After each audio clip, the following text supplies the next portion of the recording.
waxaan rabaa marka koowaad inaan salaamo madaxda meesha fadhisa dhammaantood taytalka soo ku fadhiyaan waxaan rabaa inaan u mahad celiyo beesha mudulood dadku waxay u yaqaanaan mudulood beel inay yihiin laakiin waxaan rabaa inaan caddeeyo inaysan beel ahayn ay qaran yihiin beesha kaliya ee la dhihi karo madaxweynayaal ra'iisul wasaareyaal wasiiro xildhibaano safiiro title kasta oo dawlad lagu sheego laga heli karo waa beeshaan way waxaan rabnaa gogoshiina inay ku badbaado Soomaali oo dhan waxaan rabaa wax yar inaan raaciyo wasiirka walaalkay Odawaa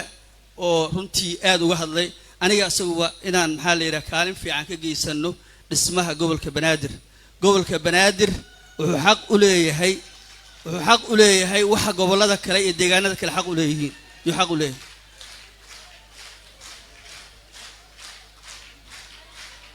beesha mudulood oo isugu timid meeshaan dhammaantood carabkooda ay ku dhifteen waxay la tahay wixii maanta ka dambeeya lama qarin karo muqdisho waa inay maqaamkeeda heshaa waxaan rabaa oo kaleeto inaan wax yar oo fikirkayga ku darsado ee dawladnimada Soomaaliya waxa weeye qor isu dhiib waxaan rabaa inaan wax yar qiso yar aan ka taariikheeyo sida maxaa la yiraahdaa waxaan la soo shaqeeyay madaxweyne Sheekh Shariif waxaan soo la shaqeeyay madaxweyne Xasan Sheekh waxaan rabaa inaan idin sheego madaxweyne Sheekh Shariif Sheekh Axmed wuxuu la soo hadlay anoo jooga London oo ku jira shirkii Soomaaliya iyo Somaliland wuxuu weydiiyay ii sheegay in dastuurkii uu saxiixay dastuur aan ahayn loo keenay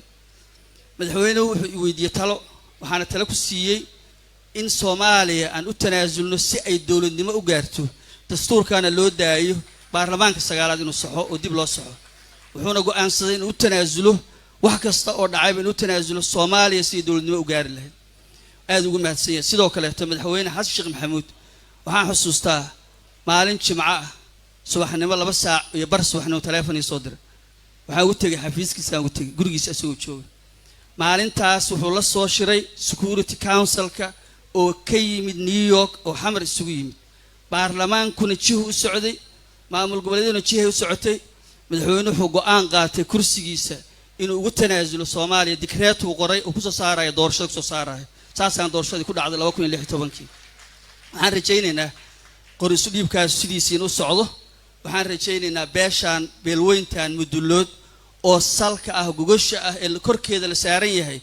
dulqaad bay muujiyeen in loo abaal guday mudan yihiin laakiin maanta kama aamusi doonaan muqdisho maqaamkeeda kama aamusayaan